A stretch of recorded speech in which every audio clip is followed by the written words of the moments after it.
Hey guys, Ryan Dement from Chasing Happiness Podcast. Hope you guys are having a great day. Today on the podcast, we have Greg Davis, and he's dedicated to providing life lessons to help you achieve happiness, including personal finance tips. And I think we're going to have a good conversation because Greg has a great background when it comes to, he was a professor the University of Illinois. He also has an accounting background. He also worked at Hershey Entertainment and Resorts. So Greg, welcome to the show. Thanks so much for having me, Ryan. Looking forward to our discussion. You're more than welcome. Thank you for being flexible, for coming on, and also being my guinea pig here for trying a new platform to record on. So thank you No very worries. much. You're welcome. So before we get into a little, about our conversation in more depth, can you tell listeners a little bit about yourself?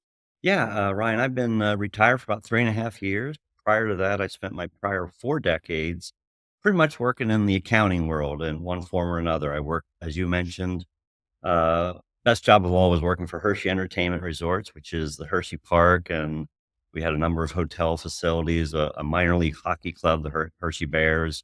Worked for them for almost Oh, 25 years, took an early retirement in 2014 and realized at age 54, I wasn't quite ready to hang up my accounting cleats yet.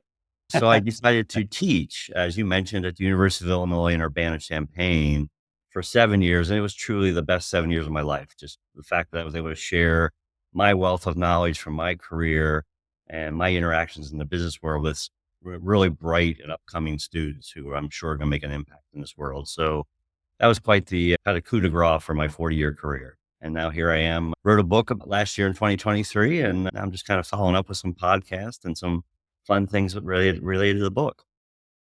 what I see your book in the back, so it's called Checkmate. Can you tell a little bit about the book and Yeah, it's a what? real easy. It's a 150-page book, really easy to read. I kind of say it's 60 years of life lessons that I've learned the hard way, built into 150 pages. So you can probably read this book in 3 hours or less. But the premise of the book is I cover anything, Ryan, from, as you mentioned, personal finance. I talk about careers and career changes. I talk about family and relationships, some of the hardships that I've endured with losing 3 family members in 11 months back during the Wow. pandemic. And we would also talk about ways to kind of prepare for your retirement in that book. And that's just things that, as a bean counter, the accountant part, I just was really focused on that throughout my career. And my wife and I, we've been together for 35 years. We kind of build our relationship on that premise of building early for savings and trying to build up that portfolio so we can enjoy our retirement, which is what we're doing today. So are you going what I mean, you've already taught at the University of Illinois, and now are you still teaching there, or are you done? No, I'm done, Ryan. I really just I left there in basically June of 2021, and now my wife and I live in Philadelphia, Pennsylvania, home of the Eagles. If there's any football fans out there. And then we've just really enjoyed our retirement. My wife has really kind of taken her medical career, and now she's kind of more moved into social services. She works at a mission across the street here and helping the homeless here in the city of Philadelphia. And that's really what my book is all about, Nice. is for people to find ways that make them happy. We talk about spending time with family and friends, and that seems like such a cliche that we know we should need to do it. But sometimes we only do it at the holidays. And when I was really busy in my career, that's kind of the only time I spent was Thanksgiving and Christmas. And then I realized that, as people started to pass, I realized that was not a good choice on my part. I needed to spend more time with friends and family. And that's one of the first lessons. There's a dozen lessons in the book, and that's the first lesson in the book is never regret spending time with friends and family, and don't forget those who have passed before us. It's pretty tough, the pandemic, and I hear that lost family members during that time, so I'm sorry, and Right. that's tough.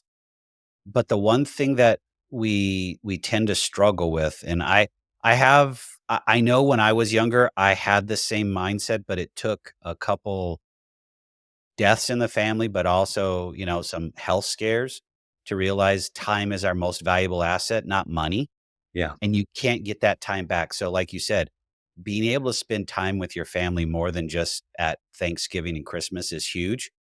But the other thing is, I love what you just said earlier is that you guys are working at the mission, giving back. Mm.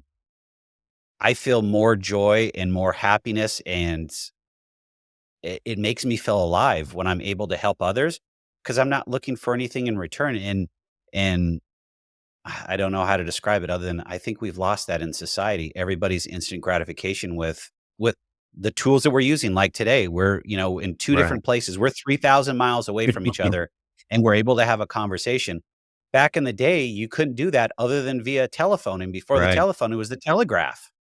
Yeah, it's a great point, Ryan. I mean, I think, we all kind of take life for granted, as you mentioned. And I think until you do service for others, and that's one of the reasons why I wrote the book, quite honestly, is, I didn't care if it made a penny or $100. That certainly wasn't my intent to make money off of it. But I just felt that with the life lessons I've learned over my six and a half decades, I just turned 65 2 days ago. Belated birthday. Thank you. I just figured I could share some of those life lessons with others and maybe they could have a little bit of a better start on some things in life, like appreciating the fact that you can serve others. I mean, as you just said, the fact that my wife goes across the street 5 days a week at what's called the Broad Street Love. It's basically a mission for homeless people. She Mhm. works in the mailbox and the post office area of that area. And it's just funny. I mean, getting a piece of mail seems so simple to you and I and your listeners, right? But to a homeless person, getting a piece of mail is kind of a big deal. And when they come in there and they Yes. get served a warm meal and they get to pick up their mail, that gives them a feeling that they're just like every other human being in the country, not somebody that doesn't have a home to go to. So I think that's an important thing for all of us to kind of keep in mind. Serving others is the best form of happiness you can get. And we tend to really skip over it and don't realize, how well that makes us feel, but also when I do it, whether it's, volunteering, with my church or, the 25 years that I was in corporate America before I got into, being an entrepreneur, I worked for Discover and Mm. they had a big giving back and they always did, multiple places. But the place that brought me so much joy was the food bank. Oh, Being yeah. able to help somebody put food on their Mm. table that was in need, and then be able to help them box it up, bring it to their car, and then we were there so many times that I was able to build some relationships with families that had younger kids to where we would donate toys and Oh, things to wow. that extent Great. around, Christmas. That's It's just phenomenal. those type of things. I mean, I'm getting goosebumps just thinking about it because it feels good. I mean, if I can help somebody else, with a hand up, I mean, it's a wonderful thing. But also, we're all going to be in need at some point, and if Right. there's other people that do the exact same thing, I mean, how do you can't go wrong. Can't go wrong, and you can't get any better joy than that, here we are in Christmas time, we're all experiencing happiness to different levels, but I think, we have to realize there's a lot of people who don't experience happiness during the holidays, and what we can do to help them is phenomenal. Yeah, and yeah, we get caught up in the rat race of Christmas and consuming and buying and all this other stuff when it's about something bigger. I mean, whether you're religious or not, I mean, it's the birth of Mhm. Jesus. I mean, Right. that's just where we're at. But if we just take time and slow down and spend time with our family, reconnect, be able to have those conversations and really understand that, time is our most valuable asset, but better yet, we're all limited on time and we don't know when that clock is gonna run up or No, run you're out. So right.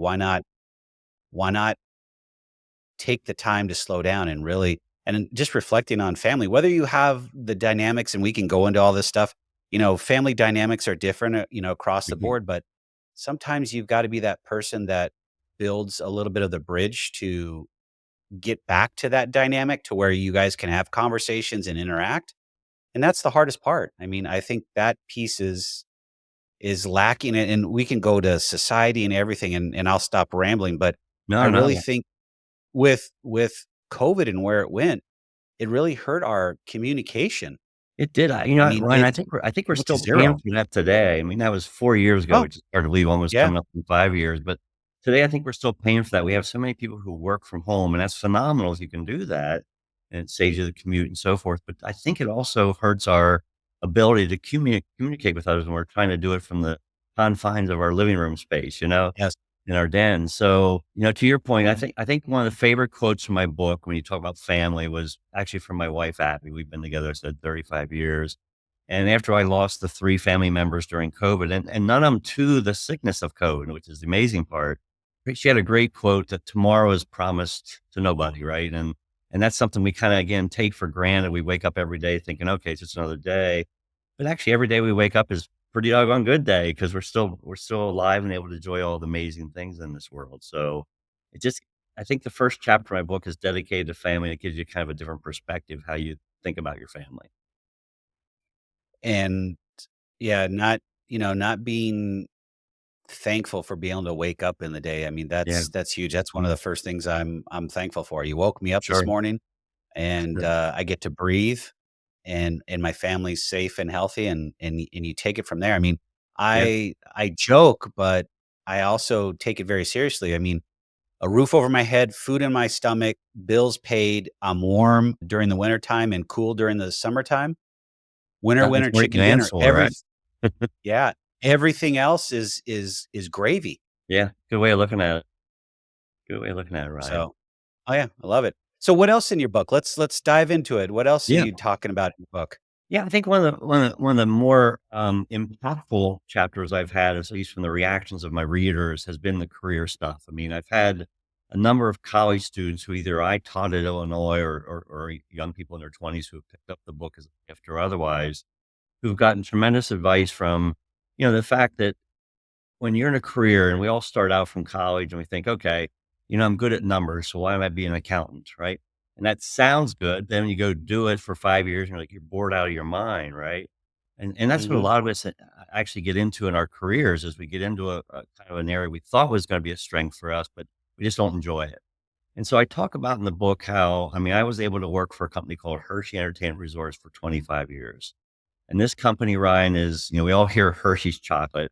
We're the other side of the town, which is the entertainment side, which is hotels, resorts, amusement parks, Hershey Bears hockey team, except fun stuff. And I think what was amazing about that company is their mission was simply to provide money to the local Milton Hershey school, which is a school for orphan children.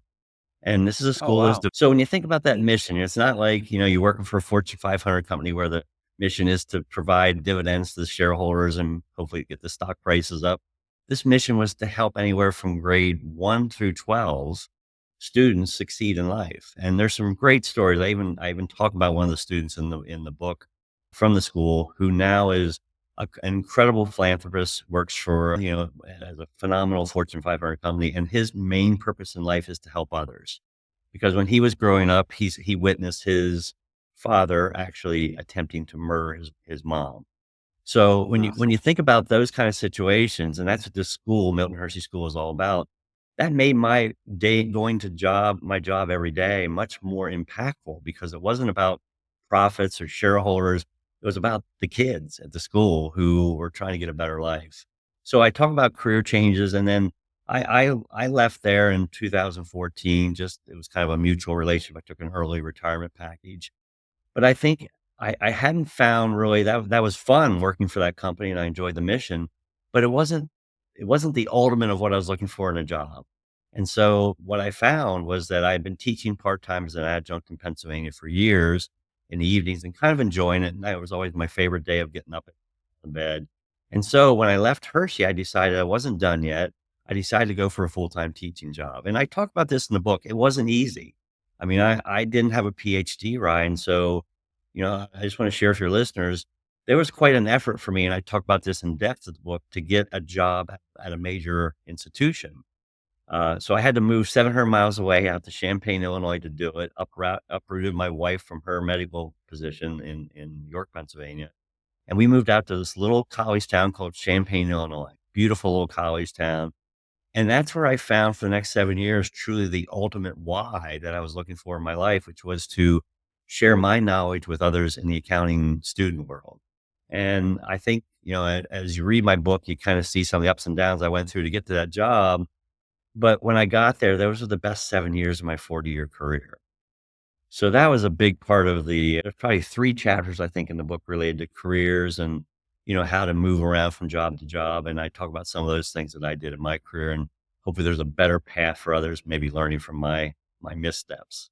So can I go back to the Hershey piece? Yeah, So Is that school still around to where It it's is still still being around. funded? Yeah, it's still around. It's Wow. a beautiful little campus in right outside of downtown Hershey. I mean, Hershey's a pretty rural community. It's a lot of Yeah. farmland. There's this beautiful sprawling campus for Milton Hershey School there. They're called the Spartans. And still today, basically 100% of the profits of my company, Hershey Entertainment Resorts, support the school. And then the dividends from the chocolate factory, the Hershey Foods Corporation, support the school as well. So it's really a cool Wow. story how he set this up, literally over 100 years ago. And now it's fully funded and it's one of the largest endowments in the world. I couldn't even tell you what it's worth today. I think when I was there, it was like 12 billion dollars, but it's a pretty large endowment to 12 support the school. 12 billion? Yeah. So how big is this school? They have, I believe now it's like 2,500 students. So it's still not that many Wow. students, right? They're I mean, fairly that's small. a pretty good size. I mean, I graduated in Southern California in San Diego, and my graduating class was almost 1,400. Is that right? Okay. Okay. Yeah. No, so it still exists Are today. It's if anybody goes to Hershey, my recommendation is do 2 things. Drive by the campus, it's beautiful, and then go visit Hershey Park. wow. So how do and I'm not trying to go down a rabbit hole, but that interests me is how do students get selected to go to the school? Yeah. I wasn't intimately involved with that, but my understanding of the way the process works is people have to apply, and it's a pretty rigorous application process because you can imagine they get thousands and thousands of applications each year. And I think my understanding from the school officials is the primary purpose is need. So if Mm. somebody, for example, lost a mother, maybe to an early cancer or something, that student's probably gonna be chosen over somebody that maybe has both parents and just not as wealthy. So they kind of look for the students who are most in need, and they're the ones that typically are coming to Hershey for the anywhere from 1 to 12 years of schooling. You can go all the way through 1 through 12 there. Wow. I'm guessing they probably have scholarships for college and so forth. Well, I think actually what they do, it's pretty amazing. They pay for the 4 years of your college if you graduate from Milton Hershey School. That is awesome. Yeah, That's so awesome. there's some really just amazing benefits of the school. It's a great mission, and again, this was set up by Milton Hershey well over 100 years ago. Stood the test of Well, time. didn't mean to digress, but out of your book, if you were going to not even if you were, if you would share 3 nuggets that Yeah, you think are the most critical nuggets out of your book with the listeners that they could actually take action on. yeah. Well, let me first talk about personal finances because that's covered in the book as Okay. well. Because I'm an accountant, right? I'm a bean counter. So I'll just give one or two things from the finance side of the book. One is I think it's important for people to develop a budget. And that sounds so boring. I know budgets are like a really bad 6 letter word for most people, Ryan, but I found that having a budget kept my wife and I on a structured path to a successful retirement by just kind of limiting our spending, make sure we knew what we were doing there. And my second one from the personal finance side is pay down your debt as quickly as possible. Just get out of debt. I mean, Mhm. debt is something we all have, whether it's credit card debt or a mortgage or a car loan. And some of those range anywhere from like 3% interest up to 20% interest for credit cards. Again, my advice is whether you do there's a couple of methods out there I talk about in the book, the snowball method, where you pay down your smallest debt first and then build on that, or just pay the highest interest rate and go from there. So, a couple of tips from the personal finance side. I have a great line here for anybody who's thinking about retirement. Is it's all comes down to preparation. So my phrase here is failing to plan is planning to fail. So start early for your retirement. Get into that 401k that your company offers. And here's my best tip of all: make sure you max out the company match. So at Hershey, if I put 6% of my salary aside, Ryan, they would match up to 50% of that or 3%. And I would go around the company and I would talk to people throughout the company as I would give different, actually like 1 hour lectures on saving money. I would tell people, why aren't you in the company match? They're like, well, every week to week, I'm just living paycheck to paycheck. So we would do different things to try and get them to save some money. And I said, the match is free money. So never turn down free money from your company. So make sure you're using that company match. And then lastly, my lesson is I think for the greatest happiness of all that I've ever had, it's involved my family in one way or another, whether it's my immediate family or certainly my wife and my in-laws. I spend a tremendous amount of time, both now, especially now that I'm retired, with family and family events. So I can't stress that enough.